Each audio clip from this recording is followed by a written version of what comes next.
దేవుడా, ఓ మంచి దేవుడా, నువ్వే ఈ సృష్టిని సృష్టించావు. నీళ్లు కావాలంటే వర్షం కురిపిస్తావు, అన్నం కావాలంటే బిర్యానీ పెట్టిస్తావు. నన్ను మాత్రం బ్యాంకాక్ ఎందుకు పంపించట్లేదు? అందరూ వెళ్తున్నారు, ఆఖరికి మా ఆఫీస్లో బాయ్ కూడా వెళ్ళిపోయాడు. నన్ను మాత్రం ఎందుకు ఇలా ఆపుతున్నావు? ప్లీజ్ ప్లీజ్ నన్ను పంపించు దేవుడా. నాకు తెలుసు నువ్వు పంపిస్తావు, ఎందుకంటే నువ్వు నా మంచి దేవుడివి. Thank you. అంతసేపు పూజ చేసుకున్నావు? ఏవో దేవుడికి నా కష్టాలు చెప్పుకున్నాను. ఏంటో నీ కష్టాలు? నీకు చెప్పినా వేస్ట్ అవి. అట్లీస్ట్ దేవుడికి అని చెప్పుకుంటే దేవుడు నీ మనసులో దూరి నిన్ను మారుస్తాడేమో చూడాలి. అది అవదమ్మా. ఐ హోప్స్ నేను నీకు దేవుడి మీద. మరి ఇంకేం చేస్తాం, ఎవరికైనా దేవుడే కదా గతి. ఇంకేంటి నీ కష్టం? బ్యాంకాక్ పంపించమనే కదా. అంతేగా అంతేగా. దేవుడు నా దాకా రాడలే. Will understand. దేవుడికి అర్థమైంది నా ప్రాబ్లం, నాకు అది అర్థమైంది దేవుడికి అర్థమైందని. మోస్ట్ ఎంటర్టైన్మెంట్ ఫీల్ అవుతున్నాడు. చూడాలి ఇప్పుడు దేవుడు పవర్ఫుల్లో, వైఫ్ పవర్ఫుల్లో. నీకు తెలుసు కదా దేవుడు వైఫ్ సైడే ఉంటారని. దేవుడు వైఫ్ సైడ్ ఉంటాడు, దేవుడు మంచి సైడ్ ఉంటాడు. అందుకే వైఫ్ సైడ్ అన్నాడు. తెలుస్తుంది. ఒక కోరిక తీర్చలేకపోతున్నావు నువ్వు. తీర్చగలిగిన కోరిక అంటే తీరుస్తావు, బ్యాంకాకే కోరిక అంటే కష్టం కదా. బా వస్తాయిరా, చెప్పాను కదా వాళ్ళు పంపించాలి. అలాగే చెప్తా 2-3 వీక్స్ నుంచి రావట్లేదు, నేను చేయట్లేదు బాల్ గురించి. నిషా, ఇప్పుడు ఇడ్లీలు ఈ షేప్లో చేస్తున్నారు కదా, సో ఈ షేప్ కాకుండా మనకి ఇలాగ రౌండ్ షేప్లో చేయడానికి అవుతుందా? అలాంటి అచ్చులు ఏం దొరుకుతాయా? గ్లాసెస్లో పెట్టి గ్లాసెస్ కాదు, రౌండ్గా రావాలి, బాల్ టైప్లో. పెట్టు. అంటే ఇడ్లీ మనం పెడితే బాల్ టైప్లో రావాలి ఇడ్లీ. దీనికి అట్లీస్ట్ అక్కడ క్రికెట్ ఆడుకుంటాడు నిషా. ఇవి తినడానికి పంచాయి, ఇవి ఏ రాల్ లాగా ఉన్నాయి నిషా ఇడ్లీలు. ఇడ్లీ కూడా చేయడం చేత కాదు మీకు, అందుకే సేమియా ఉప్మా చేస్తూ ఉంటాను. దిక్కుమాల్ జోక్ లేక అట్లుంటది మనతో. Idli one of the easiest tiffin, ఇది కూడా చేయడం రాకపోతే ఎలా నిషా? ఎన్నిసార్లు చెప్పాను ఇడ్లీ ఎలా చేయాలన్నది. నువ్వు చేసి చూపించొచ్చుగా. తెలితే అట్లా వాడక అలాగే ఉంటుంది దెబ్బతూ ఉంటే. నేను చెప్తాను ఎలా చేయాలో అలా చేయి. కరెక్ట్గా పప్పు 2 గంటలు నానబెట్టాలి, మినపప్పు. మీరేంచి నైట్ అంతా నానబెట్టేస్తారు. అండ్ ఇడ్లీ రవ్వ అరగంట నానబెట్టాలి. సో కరెక్ట్గా అప్పుడు రుబ్బు చేసుకోవాలి, అర్థమైందా? అండ్ ఆల్సో రుబ్బు చేసేసి మీరు వారం రోజులు 10 రోజులు ఫ్రిడ్జ్లో పెట్టేస్తారంటే పప్పు రుబ్బు పులిసిపోతుంది. వీలైనంత వరకు 1-2 రోజులుగా వాడండి, చేసి పడేస్తారు ఫ్రిడ్జ్లోన. శరత్, ముందకి నేను టిఫిన్ కోర్ట్లో పనిచేసా. అయిందా? బాగైందా? అంటే అంత క్లియర్గా చెప్తున్నావు కదా ఎలా చేయాలి ఏంటన్నది. ప్రతిదానికి ఓవర్ ఎక్స్ప్రెషన్. ఇవే తగ్గించుకుంటే మంచిది. వంటలు చేత కదా, కానీ సెడ్డార్లు మాత్రం రెడీగా ఉంటారు. రాసుకుంటావా ఎక్కడైనా ఏంటి ఇవన్నీ? ఇలాంటి చాలా ఉన్నాయి, ఇంకా దాచాం కుప్పలు కుప్పలుగా. నువ్వు ఇలా క్రికెట్ అని పాడు చేయి. వాడు స్కూల్లో నాన్న హడావిడి చేస్తున్నాడు. వాళ్ళ హిందీ టీచర్ మెసేజ్ చేశాడు వాట్సాప్లోని, మేడం నాకు టైం లేదు చదువుకోవడానికి, నాకు కొంచెం ఇంపార్టెంట్ క్వశ్చన్స్ ఇస్తే చదివేసుకుంటానని. ఓకే, టీచర్ ఏంటి? ఓకే, ఏమన్నా టీచర్ పంపించిందా లేదా? పంపించారు, బట్ నా కొడుకు సూపర్ ఐడియా నా బిడ్డ. ఇంక ఇలాగే అందరు టీచర్లకి మెసేజ్ పెట్టారా ఇంపార్టెంట్ క్వశ్చన్స్ గురించి? నువ్వే క్లాస్ ఫస్ట్ వచ్చేస్తావు ఇప్పుడు. హలో, వాడు అదే చేశాడు. ఇప్పుడు ఆ టీచర్స్ అందరూ కట్టుకొని ప్రిన్సిపల్కి వెళ్ళి కంప్లైంట్ చేశారు. ఏంటని? ఇలా క్వశ్చన్స్ అడుగుతున్నాడు, ఇంపార్టెంట్ క్వశ్చన్స్ వాట్సాప్లో అని. అన్నెందుకు? ఇంకా వెళ్తాను. సూపర్ ఐడియా చెప్పి హైఫై కొట్టడం కాదు, వెళ్ళి టీచర్తో మా ప్రిన్సిపల్తో మాట్లాడు. అందులో తప్పే ఉంది. అది ఆర్ట్ అంటే ఆర్టిస్టులు కూడా అరెస్ట్ చేస్తున్నారా? ఇవే నీ బుద్ధులే, సో నువ్వే వెళ్తే బెటర్. నువ్వేమి చేశావు నేరం, నిన్నెక్కడంటింది పాపం చినబోకుమా. బాయ్ నిషా, త్వరగా వచ్చేసి ఆఫీస్కి.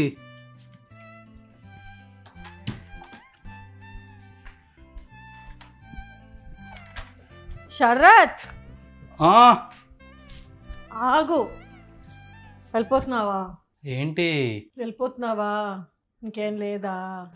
ఏం కావాలి? కప్పు కాఫీ కావాలా అండి? ఆ పక్కింటి అతను వెళ్ళిపోతుంటే వాళ్ళ ఆవిడికి మంచిగా హగ్ చేసి కిస్ చేసి బాయ్ చెప్తారు, నువ్వు చేయొచ్చుగా. అంటే అన్నాడు కానీ ఆ ఊహ ఎంత బాగుందో. నిజంగా నాకు తెలియలేదు నిషా నువ్వు ఇంత ఓపెన్ అని. అనవసరంగా 16 ఏళ్ళ నుంచి ఎంత టైం వేస్ట్ చేశాను. కానీ నాకు ఆ పక్కింటి ఆవిడకి అంటాను, ఆ వెనకింటి ఆవిడంటే కొంచెం ఇష్టం నిషా. ఏం మాట్లాడుతున్నావు శరత్? నువ్వే కదా ముద్దు పెట్టి షట్టప్ శరత్. నేను అంటుంది ఏంటి, నువ్వు అనుకుంటుంది ఏంటి? నువ్వే కదా.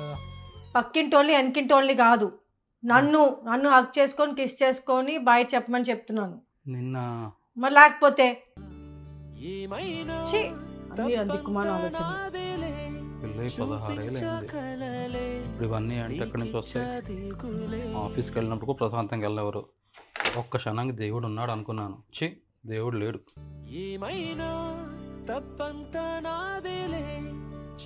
శరత్ రా శరత్. రానని చెప్పాను కదా నిషా. పిలిచారు కదా లంచ్కి. వెజ్ భోజనం ఏం తింటామే లంచ్కి? ఫంక్షన్లు పెట్టి వెజ్ భోజనాలు పెట్టేస్తారు. మరీనే మీ వాళ్ళు. వెజ్ భోజనాలు పెట్టిన ఫంక్షన్స్కి రావా నువ్వు? నేను అలాగే అనలేదు కదా నిషా. ఈరోజు రాను అంటున్నాను. నేను మూడ్ లేదు నాకు వెజ్ తినడానికి. ప్లీజ్ నువ్వు వెళ్ళి వచ్చేసివే. బాయ్. హలో, ఏమన్నా అడిగితే ఏం చెప్తావు? బిజీగా ఉన్నావు అని చెప్తాను. చెప్పలేను కదా వెజ్ భోజనాలు తినవని. బిజీగా అలాగేం కాదు, మా ఆయన లేడు, శరత్ అవుట్ ఆఫ్ టౌన్ అని చెప్పు. బిజీగా ఉన్నా అని చెప్తే మాకు ఎవరికే పనులు లేవో మేము ఖాళీగా ఉన్నాం అంటారు. అవుట్ ఆఫ్ టౌన్ అని చెప్పి బాయ్. అలా అడిగితేనే చెప్పు, అడగకముందు చెప్పి. ఇక మా ఆయన అవుట్ ఆఫ్ టౌన్ అందుకే రాలేదనుకోని. ఎలా కనిపిస్తుంది? ఏమో నువ్వు ఐటమ్, నువ్వు ఎలాగైనా మాట్లాడతావు. బాయ్, నేను వెళ్తున్నా. బాయ్. సారీ. మళ్ళీ వస్తావా? ఆఫీస్కి అట్టేసి ఇంటికి వెళ్ళిపోతావా? వస్తా. చెప్పు. డ్రైవర్ అక్కర్లేదు, పంపించేసేయండి. ఇంకోటి వీళ్ళు పేమెంట్ ఇస్తా అన్నారు, ఏమైంది ఈరోజు? రాలేదు ఇంకా, మధ్యాహ్నం అయిపోతుంది. ఇన్ఫ్రా వాళ్ళు. నేను ఊర్లో లేని ఎవరు చెప్పారా బాబు? అది పేమెంట్ ఎప్పుడు ఇస్తారంట? ఆగస్ట్ 10 తర్వాత. పొట్టోడికి దోలు తీరిపోయింది. ఈరోజు వస్తా అన్నారు కదా వాళ్ళు. నువ్వేం చెప్పావు?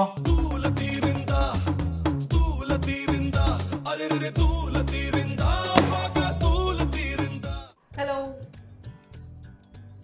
ఏం చేస్తున్నావు? ఏం చేస్తాను, పని చేసుకుంటున్నాను. ఏం తిన్నావు? ఏదో తిన్నానులే, నీకెందుకు? ఎందుకని సీరియస్గా ఉన్నావు? My face like that only.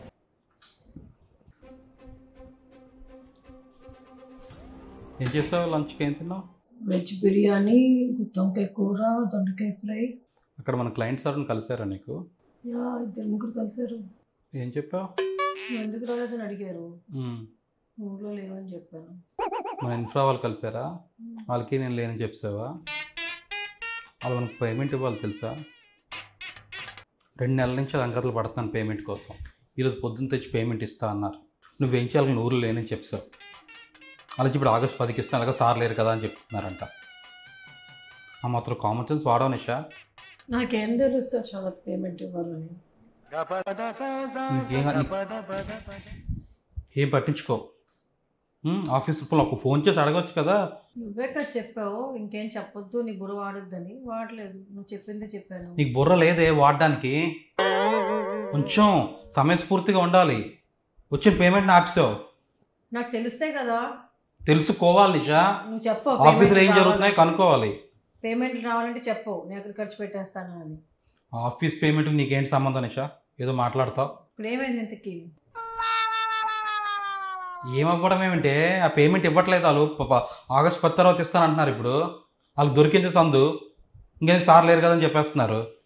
కొంచెం అస్సలు బుర్ర వాడవు నిషా. బాబు నీతో ఏదైనా ప్రాబ్లమే.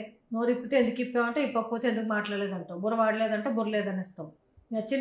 నీకు నచ్చినట్టు ఎలా ఉండాలి చెప్పి రాసి ఇవ్వు నాకు ఎలా ఉండాలో. నీకు ఒక స్టోరీ చెప్తాను, నీకే అర్థమైంది చెప్పు నాకు. ఒక ఊర్లోన ఒక బిజినెస్ మ్యాన్ ఉంటాడు. అది బాగా డెవలప్ అవుతున్నాడు రోజు రోజుకి. ఆటోమేటిక్గా తనకి శత్రువులు ఏర్పడ్డారు అందరూ. ఈ శత్రువులతో డేంజర్ ఉందని చెప్పేసి తను ఒక కుక్కను తెచ్చుకున్నాడు. తెచ్చుకొని ఆ కుక్కకి మంచి ట్రైనింగ్ ఇప్పించాడు.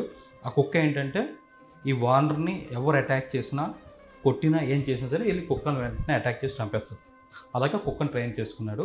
సో ఇతను ఎక్కడికి వెళ్ళినా సరే వెనకాల కుక్క వస్తుంది. ఓకే. ఒకరోజు ఆదివారం పొద్దున్న అతనికి వాళ్ళ వైఫ్కి ఇంట్లో ఆర్గ్యుమెంట్ అవుతుంది. ఈ ఆర్గ్యుమెంట్లో వాళ్ళ భార్య వచ్చి తను కొట్టేస్తుంది. అప్పుడు కుక్క ఏం చేయాలి? అతను ఆవిడ చంపేస్తుంది. ఎక్స్పెక్ట్ చేస్తాను ఇదే ఆన్సర్ చెప్తాను. నీకు తప్పు కాదు, నాకు తప్పు. నీకు చెప్పాను చూసావా ఫంక్షన్కి వెళ్ళినప్పుడు అందరికి ఏం చెప్పాలో, అది నేను చేసిన తప్పు. బుర్ర అసలు వాడావు కదా. కుక్క చంపేస్తుంది కదా, అలాగే ఇక్కడ ట్రైన్ చేశాడు. ఇలా మాట్లాడతాడేంటి?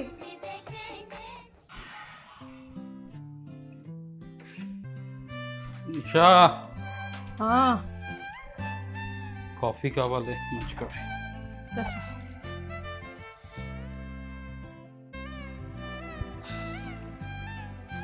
మరి పేమెంట్ పంపించారా శరత్? తమాషాలు చేస్తున్నావేంటి? చేయవలసినంత చేసి మళ్ళీ ఇప్పుడు అడుగుతున్నావు పేమెంట్ పంపించారా అని. నువ్వు చెప్పిందేగా చేశాను. శరత్, ఏ శుక్రవారం చేసుకునే? శ్రావణ శుక్రవారం, ఈ శుక్రవారమా, థర్డ్ శుక్రవారమా? నన్ను అడుగుతావేంటి నిషా? నీకు నచ్చినప్పుడు చేసుకో, అది కూడా నన్నే అడగాల. అలా కాదు, అంటే నాకు ఈసారి అందరినీ పిలుద్దాం అనుకుంటున్నాను. కిందసారి అవన్నీ పిలవలేదు.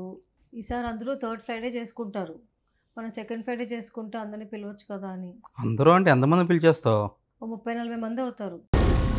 ఏం మాట్లాడుతున్నావురా? 30-40 మంది అంటే ఇటు ఫంక్షన్ ఏం చేస్తున్నాం ఇంట్లో ఏంటి? అబ్బా, కిట్టి ఫ్రెండ్స్, సర్కిల్ ఫ్రెండ్స్, మన అపార్ట్మెంట్ వాళ్ళు అందరినీ పిలిచారు. 30-40 మంది అయిపోతారు కదా. ఈసారి తాంబూలాలు కూడా కొంచెం గట్టిగా ప్లాన్ చేసుకుంటున్నాను. ఇటు గట్టిగా రాళ్ళు కట్టి పెడతా పెడతా తాంబూలాల్లో. మరి గివ్ అవేస్లో కూడాను, అంటే తాంబూలంలో కూడాను వెండి కుంకుమని పెడదాం అనుకుంటున్నాను శరత్. వెండెందుకే? బంగారం పెట్టి ఈ మాత్రం ఇస్తే చాలు. పెళ్లి చేస్తున్నావు ఏమైనా నువ్వు? మెంటలేని ఉందా నీకు? గొప్పలకు పోక అది ఇత్తడు దొరుకుతాయి, ఇత్తడు కొనిసి పెట్టి. అండ్ బ్లౌజ్ పీసెస్ బదులు చీరలు అనుకుంటున్నాను శరత్. నా రక్తం తాగేవే. చీరల్లో అలాగో బ్లౌజ్ పీస్ ఉంటుంది కదా. అలా ఆయనకి ప్యాంటు షర్టు, వాళ్ళ పిల్లలకి బట్టలు కూడా ఇచ్చివే. అక్కర్లేదు. నువ్వు ఏమనుకుంటున్నావు అసలు? నువ్వు రావాల్సిన క్లయింట్ డబ్బులు ఆపేస్తావు. ఇది కాకపోగా ఇప్పుడు ఎంచి జాకెట్ పీసులు శారీస్ ఇస్తాను, డైనింగ్ టేబుల్స్ ఇస్తాను అంటున్నావు. గట్టిగా ఏం గట్టిగా చేయడం ఏమిటే? భక్తితో చేయి, ఏం చేసినా. ఈ శ్రావణ మాసం వస్తే చాలే టెన్షన్ వచ్చేస్తుంది నాకు. ఇంకా బంగారం కూడా కొనాలి. అన్ని చెప్పండి. బంగారం దేనికి? దేవుడికి చీరను నగలు చూపించాలి కదా శరత్. ఎప్పటి నుంచో నెక్లెస్ చూసుకున్నాను. ఇటు పాత చూపించకూడదు ఇటు దేవుడికి. పాత పెడతాం, కొత్త చూపిస్తాం కదా. చీరను నగ చూపించాలి కదా పూజ అప్పుడు. ఎవరికి చూపించాలి? దేవుడికి. దేవుడికి కాదు, వచ్చిన జనాలు చూపించాలి. బా. నిషా, ఈ 1 గ్రామ్ గోల్డ్ కొనేసి, నీకు నచ్చింది కొనేసి 1 గ్రామ్ గోల్డ్. దేవుడు చూడ్డు ఇది 1 గ్రామా 24 క్యారెట్సా అవేం దేవుడు మనకు చూడ్డు. తెలుస్తుంది కదా. ఈ 1 గ్రామ్ గోల్డ్ పట్టుకుని తిరిగేస్తున్నారు కదా ఫంక్షన్కి అక్కడికి ఇక్కడికి. దేవుడు పెట్టడానికి ఏమైంది ప్రాబ్లం మీకు? సార్, దేవుడికి 1 గ్రామ్ గోల్డ్ ఎలా పెడతాను శరత్? ఏం మాట్లాడుతున్నావు? నిషా, ఇప్పుడు దేవుడు పెట్టిన బంగారం దేవుడు వేసుకుంటాడా? వేసుకో, నేను వేసుకో. లక్ష్మీదేవి కదా, ఆవిడ వేసుకోదు కదా, నువ్వే కదా వేసుకుంటావు. 1 గ్రామ్ గోల్డ్ కొట్టి వేసేసుకో. ఏదైనా బంగారం కదా, దాంట్లో కూడా బంగారం ఉంది, పర్లేదు. 30 మందిని పిలుస్తుందట, గట్టిగా చేస్తుందట, చీరలు పెడతావట, బంగారం కొనాలట. వచ్చిన వాళ్ళు భోజనాలు ఎట్లేవా? మరి ఇవన్నీ పెట్టి భోజనాలు పెట్టుకుని ఎలా పంపిస్తా? భోజనాలు కూడా క్యాటరింగ్ ఇచ్చేస్తావా? నిషా, ఒక చిన్న సైజ్ ఫంక్షన్ చేస్తున్నావే. సంవత్సరానికి ఒకసారి శ్రావణ శుక్రవారం. ఈ శ్రావణ శుక్రవారం అంటే వాళ్ళు ఏదో చేశారు, నేను వాళ్ళకంటే ఇంకా బాగా చేస్తాను, మా తోడికోళ్ళు ఎలా చేసింది, మా వదిన అలా చేసింది, వాళ్ళందరికంటే నేను బాగా చేసి ఎక్కువ మందిని పిలిచేస్తాను. ఇలాంటి వాటికి పోక నీకేం కావాలో చక్కగా నువ్వు చేసుకో. నలుగురిని పిలిచి తాంబూలం పెట్టు. శ్రావణ శుక్రవారంలో లక్ష్మీదేవిని ఇంటికి పిలాలి. లక్ష్మీదేవిని బయటికి పంపిస్తున్నానా? బంగారం కొంటే లక్ష్మీదేవిని తీసుకొస్తున్నట్టే కదా శరత్. బంగారం ఇంట్లోనే కదా ఉంటుంది. 50,000 రూపాయలు బంగారం కొంటావు, 40,000 రూపాయలు బంగారం ఐటమ్ వస్తుంది. 10,000 రూపాయల నుంచి తరుగు గురుగు గరుగు అన్నిట్లో పోతుంది. ఎవడన్నా డబ్బులు పోగొట్టుకుంటాడే శుక్రవారం పూట? అందుకే శుక్రవారం కొనుక్కోవట్లేదు, లక్షవారం కొనిస్తాను. దిక్కుమాల లాజిక్లు తీస్తావు. నేను నాకు అదంతా అనవసరం శరత్. ఆ కేటరింగ్ వాడి నెంబర్ ఇస్తే మాట్లాడుకుందాం. నీ ప్రశ్నలు నీవి, ఎవ్వరో బదులెవరుగా.